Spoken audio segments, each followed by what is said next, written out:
We tried not to get in the way, but it was funny because I was driving my truck, and this is when I learned how to mount a on-off switch, because I came over a jump. Mark Pavitas hit me from behind, and it shut my car off. Nice. And he's like, "Get out of the way!" I'm like, "I can't do anything." I'm sorry.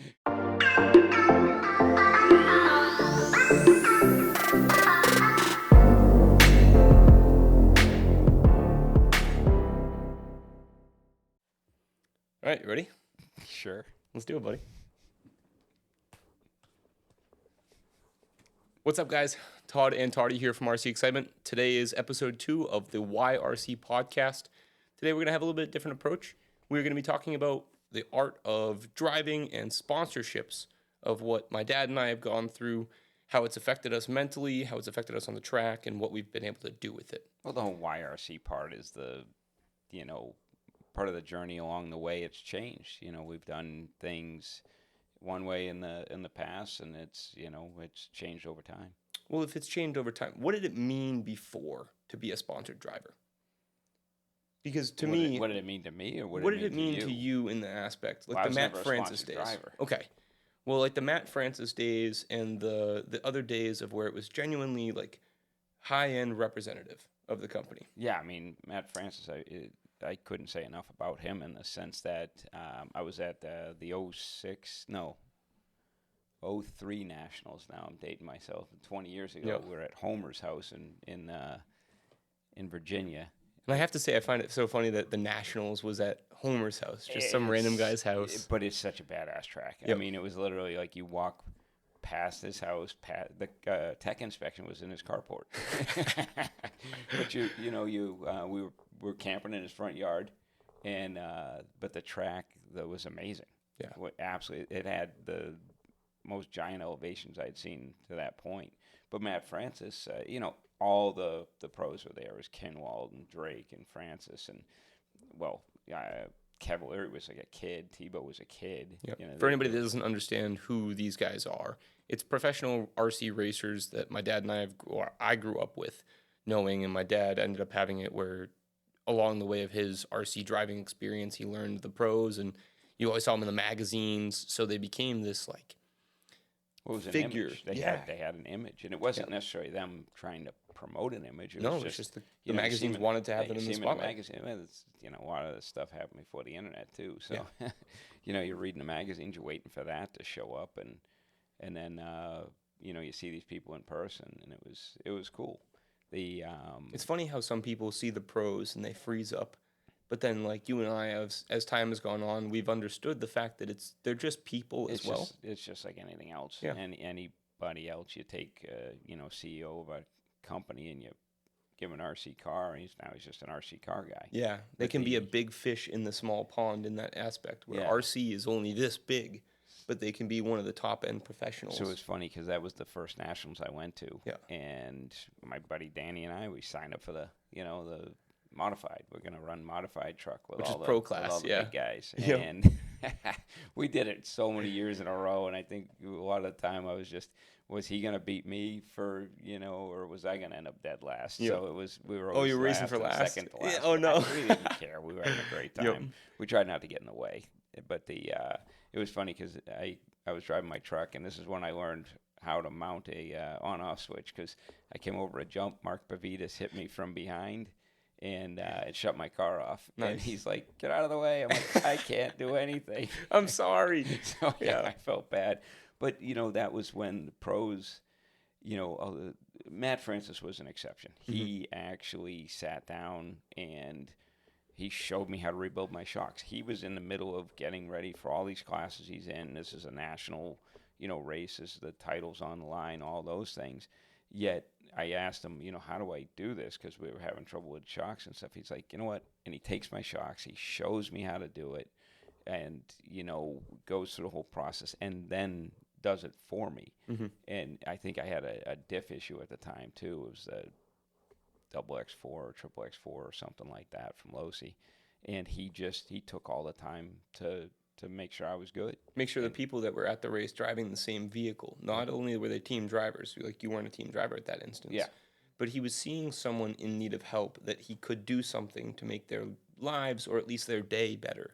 Well, those it And didn't matter. yeah, Adam Drake, same thing. yeah, It didn't matter if you were driving the same brand or mm, anything. They just wanted to make the hobby better. So yeah. that was a big deal. That left a huge impression on me, and it was something that I carried on to making sure that if somebody needed help, I was going to help them. I mean, let's be honest. That's part of why RC excitement is the way it is nowadays. Is understanding that it's not just about that race aspect of the race result. It's about being there to be able to A, hang out with your friends, but also B, be able to support people. Yeah, well, Because it was two local guys um, that set the tone for me way back when. It was who are these? Matt Poirier and Justin George. Oh yeah, Yeah, yeah, they yeah. Matt Poirier was at the race this weekend. Was That's he? something we'll get into as well. This weekend's a big topic today. So. But this was back in the day of Brush Motors. Yeah. And they, I didn't know what I was doing. I was at High Tech Hobbies in Raynham. This guy Ruben's house, another house track. Yeah, just backyard having a tracks. good Sometimes they're time. the best. Oh man, the atmosphere was Yeah. so much fun. But I didn't know how to turn a motor. I didn't know that was a thing. Yep. And Matt says to me, take the motor out of your car and bring it over. And I'm like, all right. So I bring it over. Him and Justin take it apart. They clean up the brushes. They take out their little comm lathe, which I'd never seen before, clean up the motor for me, send me back on my way. And I'm like, that's amazing. These guys, I'm supposed to be racing against them. Yep. And they're helping me. They're willing to get my help stuff you back together. Yeah. So that set the tone of exactly how I wanted RC Excitement to be. We're one of those. I mean, you had an instance too, walking into a track previously on in New York, in like Long Island or something, where you had people putting over like not paper towels, but towels over their not cars. just New York back. Yeah. You go way back when they're covering up their cars with towels and don't look at my stuff and I'm not going to help you. They saw you as a competition rather than Yeah. just another person that just wanted to share RC. But that's I never So wanted that. what we've really focused on is having that aspect where like I love seeing people go faster because there's nothing better than seeing your lap times drop down. But then also, we're not pinning each other against each other. Here, we're trying to make each other faster, whether that be just racing, like racecraft, whether that be the car, whether that be finding out lines. And we'll share naturally side by side on how to go faster together. So then if we do end up traveling somewhere else, we can be a competing force. And that's the fun of it. Yeah. Is having it where, him and I, even if we're not on the same team, like Mike Barkas. Yeah. Mike Barkas and I have worked side by side for years. The only team we're on is a tire team. Yeah. But we're figuring out how to make us go faster. And each event we go to, we kick ass, man. Like, yeah. But it's all that's about the just fun having of a it, good though. time. Right. It's figuring out where your fun is because I've always loved that. And aspect. that's one of the things you started talking about, sponsorship and stuff like that. And I tried to explain to you, way back when I never wanted to be sponsored. Having a shop, that was definitely an advantage. I could pick and choose what I wanted. I mean, ideally, the hobby shop is the best sponsorship if you really think about it, because it's not locking you into any especially brand. when you own one, that makes Yeah, it really that easy. makes it a little bit easier. You can just grab stuff off the wall and be like, "This is mine." Yeah, I already paid for it. Yeah. But it's the sponsorship does come with responsibility, and it depends on the sponsor driver on how much responsibility they feel they have. Some are amazing. Chris Razzaboni, not the fastest driver in the world, but he's a good representative. he is the a thing. fantastic Yeah. representative. He's is someone- a guy who walks the talk. The whole point to a sponsored driver is to represent the company, to make the company look better. It doesn't matter about the results in reality. I mean, there's guys who are gonna win no matter what, but if they're not a good person, that's not a great representative. Where Raz he's doing what we were talking about. He'll take the stuff just like you will. Yeah. He will put his own stuff aside, just as you will, and work on somebody else's stuff to make their day better and make their experience better. I mean, I've had it, especially at my own track. Someone's looking for help. And I always find it funny when I'm in the position to be able to do this, where you already had one good qualifier. Like, you had a decent run, it's rocket rounds that day, and someone comes up to you and, like, they're putting themselves out there to ask for help. Yeah. So that first thing is something that is honorable in its own way of admitting, hey, I need a little bit of help here. But then being in the position to, drop my stuff and actually help them is so rewarding in that sense. I've even had it where I'm helping them and they're like, hey, you're up in this race. And I'm like, I'm all set. Yeah. You know, I've had mine. It's really not the big deal of running my second or even third qualifier. You come to the realization on how much of an impact you can have on other people and how Yeah. much that matters. You know, the race result goes away. It really does. When you make somebody happy, you know, that's a long-term thing. It's a deposit in the emotional bank account. Yeah, My dad and I 100%. talk about this one aspect of the emotional bank account, understanding that, you know, we both go by this phrase of givers get. I'm gonna We pump as didn't much. think these things up. These are just No, things it's that, just you know, stuff we've books learned and over the time. seminars and Yep. and all that. But givers get understands the mentality that if I pump good out into the world, where I'm just out there providing help or providing kindness out to the world, not asking for anything in return. It's just this is what I want to do. This is how I want to be perceived. Doing that, naturally, people want to also see the person that's willing to do that have success as well. Yeah. Not just on the track or financially, but just as a person and what their actual emotions or what their, you know, everything else is. They just want to see them succeed in life. Yeah. Yeah. So that's a beautiful relationship building aspect. And that's you know, keeping on the sponsor driver theme. That's what it's supposed to be. Is the sponsor driver is supposed to be representing the company. Is supposed to be out giving of himself or herself, and you know, making creating a good image. So we'll so you create. hope for that's the thing. You know, it's funny because you were you were sponsored to like 10. Yeah. You know, X Factory, they Chaz and Paul, they saw something in you, Yeah. and you know, give you a shot because they weren't sponsoring a ton of guys. No, at the that time. was one of the cool things is, you know, J Concepts Nationals in what was it, 2008, 2010, that they came around and I was on the track and I ended up it's funny because I have pictures sitting next to Brian Kinwald being on the same yeah, team I mean as that was him. the thing. You're a 10-year-old kid, and Yep. here's Brian Kinwald on as your Same teammate, yeah, and we're figuring out ways that we can make the truck go faster. That was back when Stadium Truck was the thing. Well, keep in Those mind trucks. they were way ahead of their time. They had mid-motor cars, and everybody laughed at them. Yeah. But They were like, now everything's a mid-motor. well, we need car. traction to be able to have the mid-motor work, but then the tracks adapted, which is one of the craziest things with RC is, you know, the cars and the tracks adapt. Yeah. Sometimes at different times, but also at the same time as well. You know, these cars have gone mid-motor and pushed more weight bias towards the front to be able to rotate faster, but let alone the fact. Yeah. But to give an example of what my sponsorship started as, because there's a lot of people in the world that join into RC and get really diving deep on it. And I feel like what some people immediately do is they go, okay, well, this is getting high cost, which we can completely understand. There's a lot of hobbies out there that, you know, dirt bikes or real racing or anything else.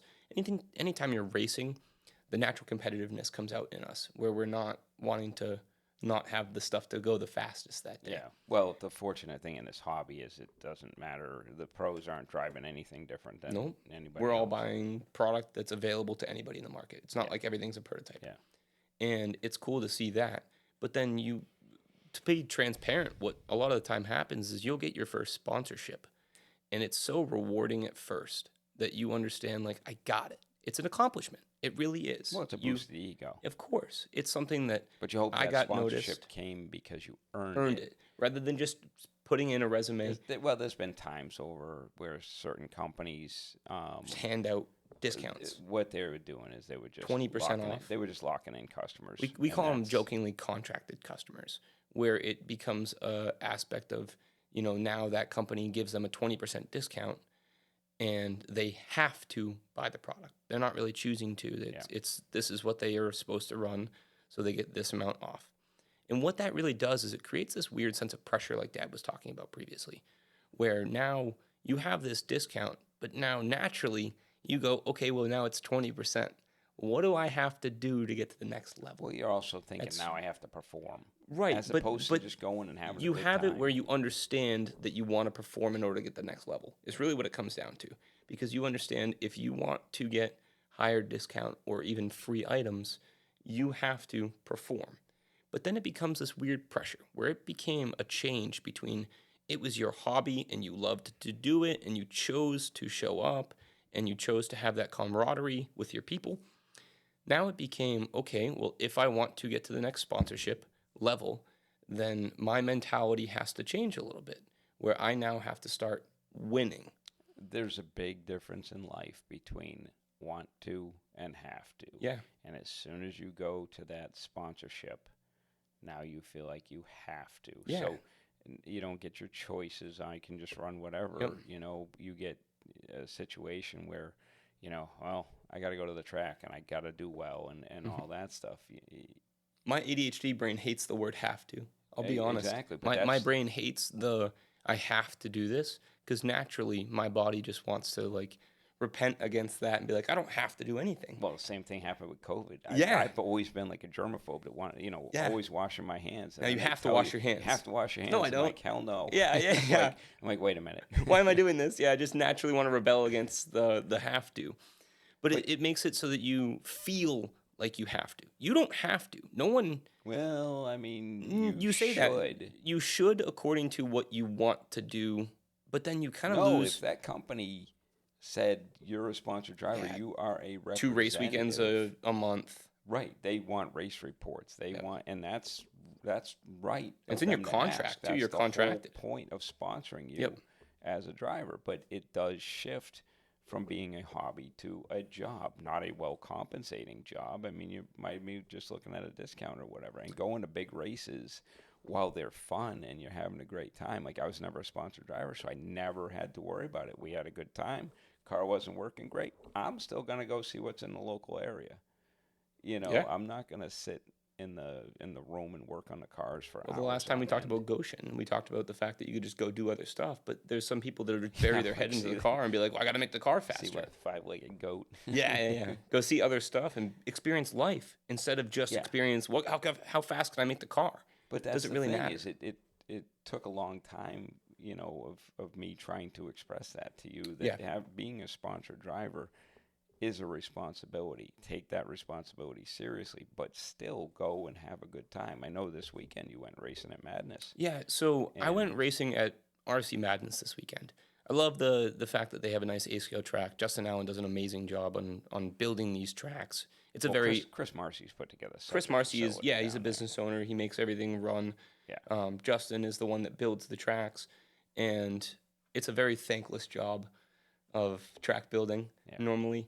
But what ended up happening this race weekend, I wasn't able to go on Saturday. It was a Saturday-Sunday race. Qualifying was on Saturday.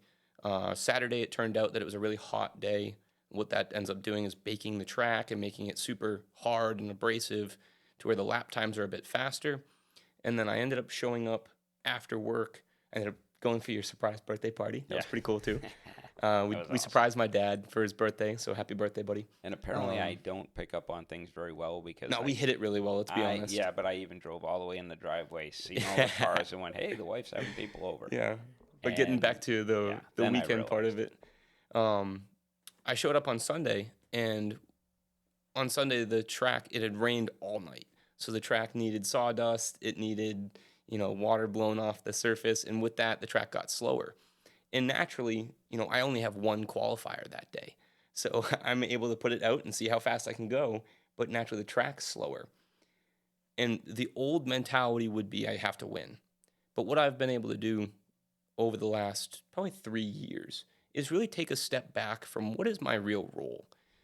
Anybody that doesn't know what I do, I run as a factory driver for TLR and for a few other companies. So first things first, thank you to those companies that have put a car in my hands and the ability for me to be able to drive. But I used to have this weird pressure that at any time I'd go out and race, I was expected to win. And that was a certain point when they're financially backing you that you feel like that's your job. But then now what I've adopted this new role in is the ambassador of making sure that people are having fun with the hobby and taking a step back and realizing that it's our hobby. It's not our life. It's not our livelihood. Yeah. It's not how we make money like Ryan Mayfield or these other top pros do.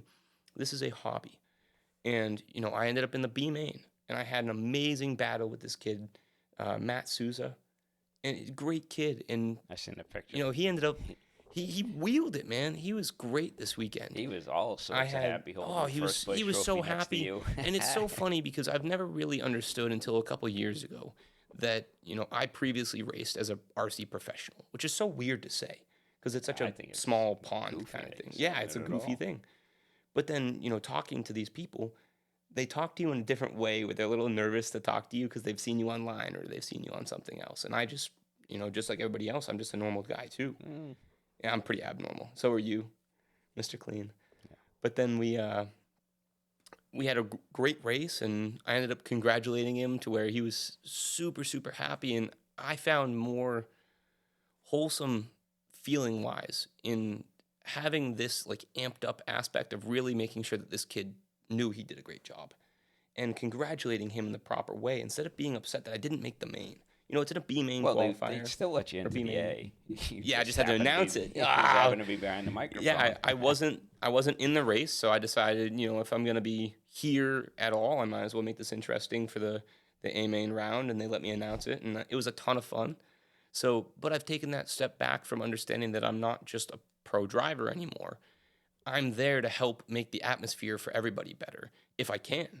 You know, whether that be recording video and showing all the cool stuff, or talking to individuals, or being that Matt Francis, being that where I go up to, like, I love going up to other people, same brand that I'm running or not, and asking about their car and seeing if they need any help. Because that's the role I've taken on nowadays, is understanding I can help so many people with the information that I have. Yeah, well, that and the fact that we don't sit still well. So. No.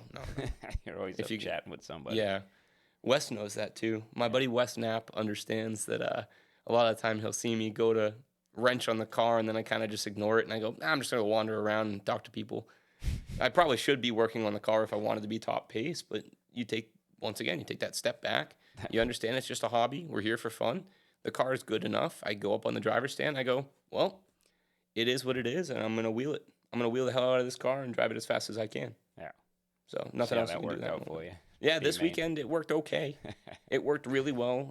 Hey, the thing that was important for me is I had a lot of fun. You had a good time. I had a great time, and that's what it's all about. You got to connect with people. Oh, that's what this hobby's about. Yeah. And that's the thing is that, it took a long time for you to get over, I'm a sponsored driver and I got to do well. And now you understand that representing the hobby and having a good time with the hobby is what, far more important. It's what brings longevity. Yeah. Nobody wants to have to do things. They want to actually want to do things. And when you, in your case, you're afforded the opportunity to help people in doing something that you've gained a bunch of knowledge on. I'm in the position, and I'm willing and able to do it. Yeah. Because there's some people that are able to do it, but they just don't want to.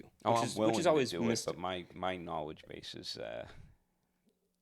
is weaker in that area than it used to be. Yeah, but you used to have quite a bit of knowledge, and nowadays, if you want to go into a different diving of knowledge, the knowledge on the business aspect is so much more vast than a lot of just the racers, because they understand what goes on day-to-day operations. In my case, I'm able to help a larger number of people with, having a facility that makes people happy. So not only that, too, you're able to also help people in like the National Retail Hobby Store Association with understanding what you've done with your business and just spread what has worked for you. You're not telling people what to do. You're just telling them, hey, this is my experience with what I had success with. Yeah. If you want to try it, great. This is my experience. Well, I mean, and you're just sharing that story. Same with the RC stuff. Same with the WhyRC podcast. I figured out how to make the tires work. Here's what I did. Yep. I figured out how to, make the shop better. Here's what I did. But that's building that community aspect. Yeah. I love that stuff. And if we've talked about this previously with the face values that RCExcitement is seeing that transition to of fun, adventurous, community, and entertainment. And if the events or if anything that we're doing is not that, we're probably going to start going away from that and really molding ourselves towards that, building up the community, it's building it stronger. Yeah, that community stuff. Obviously, if it's fun and you can group people together. Yeah. That's, and there's really certain races that are still fun that we go to, like just race, where it's strictly the race. But what I've noticed a lot of it is like we gather, but then we kind of pin each other against each other as a racer, and then it's you against me. But then I love the barbecue race. Right, I love the community building aspect after that just race part of it, because there can be the race where there's nothing more thrilling to me than battling on the track, going side by side, understanding that racer respects your car and you respect them, and you're not going to touch each other on the track. You're going to race them clean, and whoever wins, wins. It's the best man wins.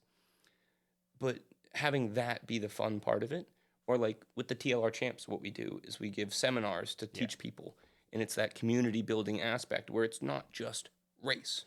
That's what we were after before, was just having the fastest racers come in and put on a show, and the locals get to compete against them and so on. But now that we've got the TR champs, that's more, it's educational, entertainment. It's just a fun. I mean, that literally embodies exactly what we're talking about. Is the face values, where it's a fun event because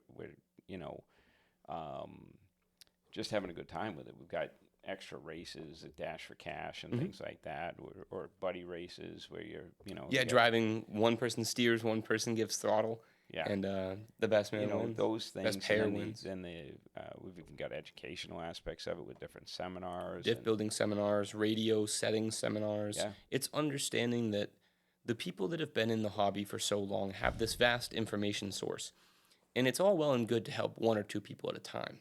But if we can create this community gathering aspect where we have set allocated times, where it's not just racing, it's community building. Like we break for lunch and we gather for lunch. It's not just, get lunch whenever you want and you eat by yourself. It's we have a time that we shut down racing. We all, bond together, and it's not just pairing each other and pinning each other up against each other. It's not just about, the competition's still strong. It's still fun. We're just having a good time. Yep. And that's what it really is about. I mean, look at our, we have an expedition series as well, too. Thank you to Eric Warren. That was his idea. He made this amazing idea for our business where we've understood that, on rock crawling, the vast majority of people in rock crawling are non-competitive people, where the reason of why they do it is they want to go crawling with their family. They want a car that is very durable, it's adventurous, where you can go out into nature, go hiking, long-lasting battery packs, and it's scale. So it looks cool, it feels cool, everything's cool about it. But then we used to just do competition aspect, where the competition was, you had more gate touches or anything else, and it became this weird competition. I mean, comps are nice. Yeah, it's still nice to have that different generation. Happy Chroma, what's today? 12th? Yeah, we got Happy Chroma coming up. And, it's a golf theme. It's a golf theme. So it's a crawler event. But you're working your way through the course, and your time will determine the stroke you get for golf. It's 9 holes, so you play the front 9 basically, and each hole has a par 3 of 3 minutes. And if you finish before that time limit, you can get either a birdie or a hole-in-one aspect. Yeah. You can get a bogey, you can get a double bogey, depending on time. And it's all based on number of strokes is really the winner of the event. But the whole point of that is to get people together, have fun with toy cars, and, make it a little bit competitive. A little bit different theme, too. But going back to the expedition series, we've understood the fact that there's competitive and then there's just fun. Pure natural, just going out and having fun. And what the expedition is it's a 3-hour timed, or not timed, but 3-hour time slot that we have. And challenges and and we have a 4,000-foot-long rock crawler course at RCExcitement. Goes around our entire property. Our property spans 3.77 acres, right next to the Nashua River. So we've got some beautiful scenes in there, not alone just the crawler course, but a lot of that feel-good aspect. And a lot of people don't adventure the whole course because they just see the front section. Yeah. So having people really understand how big the course is by going out there and adventuring together. We've had upwards of 100 people on the crawler course at a time. And that's amazing to think, is the fact that we have 100 It's amazing crawlers. to see. It's rewarding. You're out there. You're just like, Wow, we did it. We made this community gathering opportunity for people that just have fun and feel comfortable by being with each other, gathering in groups, and they're all crawling together. And one of the fun things is it's all scale-based, where you're not supposed to touch your own truck. So if you flip over, as team. Yep. If you flip over, a lot of time people will have like winches, or they'll have rescue rails, be able to rescue the other trucks, and it's a really cool community base, because then there's challenges along the way. Like if you can have a winch on your car, you can hook it around a tree and pull the tree out of the way, and then we have raffle tickets. Yeah. So that way it's we're rewarding doing the too. finale in October, so that everything's the build up to that, where we you get raffle tickets for challenges through the different events, and then at the end of the year we pull the tickets, and I think it was $4,000 or $5,000. And the end of the year too, what we're doing is we're doing the Rocktoberfest as well. Yeah. Where we're gonna have a cool event where it's more community based. It'll be an after hours kind of shutdown. We're trying to build a community area, and that way we'll have LEDs in the trees for everything to be illuminated. We'll have cornhole areas. We'll have the ring toss game. We'll have a bunch of things that aren't just RC based. So it's more of, if you're already there, you want to bring your family. Yeah. You can bring everybody down and have a great time together. Because that's really what it's about. It's funny you mentioned family, and the other day I was thinking, we were talking to Mike Fredericks. Mm-hmm. He's a racer from an hour and a half away. Yeah. And he was standing there signing up with his daughter, who's maybe 10 years old. It's so rewarding every time that happens. Well, it's just, to have a place that people feel comfortable to bring their families, to bring their kids, that to me is so rewarding. So fulfilling. Yeah. You and I have been to so many places that it was really just that guy hangout. And that's all well and good. Yeah. It's nice to have that guy hangout. It's nice to have what we call the third place, where you have work, you have your home life, and then you have that third place, kind of like Cheers. Yeah. Cheers was that third place for some people. And it's nice to have that, at least as the aspect. But it's even more rewarding to us to have an understanding that what we've built is the fact that it's that third place where the whole family can have that third place. Will Santiago comes in. He's able to bring his daughter and come racing with him as well. And that's very rewarding to me just mentally, understanding that, my customers and my friends are able to share it with their friends and their family. Yeah. So then it's just a point of gathering. Series, I've seen literally families of 4 A whole and family. 5. Josh Amell. Yeah. He brings his whole family. He's got 7 kids in total. Yeah, I don't think it's 7 kids. I think 7 in total of them. Yeah, there's total. 5 kids in total, and then. But they're all out there. It's like, running at the same time. Yeah, the whole family's out, driving along. It's, so it's just a gathering, a good time. But that is why we RC, is that community aspect. That it's not just the racing aspect. It's not just the crawling. It's not what we're actually doing with the vehicles. It's who we surround ourselves with. It's who we choose to spend time with, who we want to help, who we want to see do better. Because every time you walk into RCExcitement or you walk into another RC hobby place, you're not just who you were outside of that. You're just another guy, and you get to basically restart as a fresh palette. Yeah. That's a beautiful thing. And it's about who you actually are as a person, not just who you financially are or who you... Yeah, it doesn't matter what economic status you have, where you live, what you do for work, nothing. Yeah. But just people having a good time. Thank you guys for tuning in to WhyRC podcast number 2 with Todd and Toddie. This is going to be a bi-weekly thing, so pretty much every other Wednesday we'll start recording. It'll be up as the week goes on, definitely making sure it hits the weekend. And then it'll be also posted on Spotify podcast, Spotify, YouTube. We're going to be posting this a bunch, and thank you guys for tuning in. We really appreciate it. We appreciate you guys at least listening to us talk like idiots sometimes and mumbling along.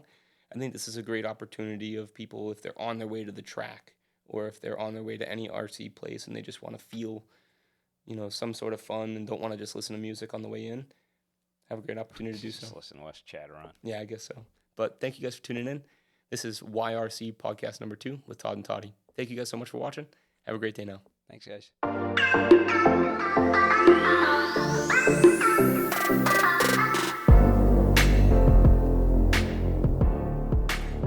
Thanks for watching here at RCExcitement, where we keep it fun and exciting. Don't forget to like, comment, subscribe, and hit the bell to get updates on our latest exciting news. Thank you.